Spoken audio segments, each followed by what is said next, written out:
અને એ મોરબી પેલી ગેસની ભઠ્ઠી મોરબીમાં થઈ. આથી આનંદની વાત છે. એટલે મોરબી આપણું આધુનિક રીતે આગળ છે. પણ હમણાં જેમ સાહેબે કીધું, સોની સાહેબે, કે અંદર આવ્યા પછી આપણને લાગે કોઈક મંદિરમાં આવ્યા. અને હું ટ્રસ્ટીને અભિનંદન આપીશ કામ જોઈ. અંતે તો પ્રજાના પૈસા છે, પ્રજા ટેક્સ ભરતી હોય અને અમને 5 વર્ષ ટ્રસ્ટી તરીકે બેહારતા હોય. અને ભોજાભાઈને હું અભિનંદન દઈશ. હજી અમારી ગ્રાન્ટ આવી કે ન આવી ખબર નથી, પણ સમજાન ઊભું કરી નાખ્યું. આવી એમ ને કે હા, પાછું આ તો દેશી માણા મારા ઘોડે.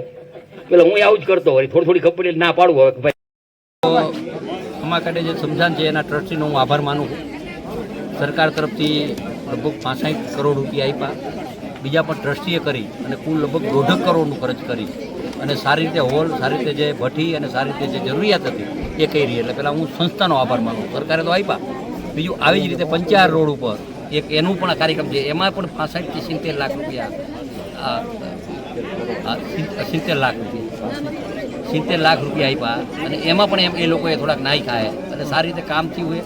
અને આવી રીતે હજી અમારા ભોજાભાઈનો પણ હું આભાર માનું કે તાજપરમાં પણ સારી રીતે એક એવું સ્મશાન બનાવ્યું અને સારી રીતે અહીંયા પણ જે જરૂરિયાત છે એ આપ્યું અને પોતે સંસ્થાએ કામ કર્યું, જે જરૂર છે એ કરતી. અને આ કામ જે સારું કર્યું છે એ મને કહેતા આનંદ થાય કે અતિ આનંદની વાત છે.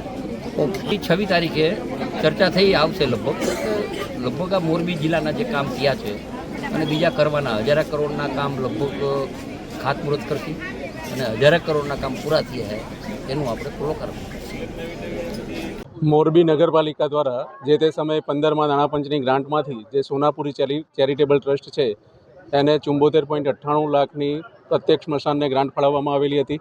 ત્યાં સ્મશાન ભટ્ટીની કામગીરી અને જે બિલ્ડિંગનું બાંધકામ હોય એ બંને જગ્યાએ કરવામાં આવેલું છે.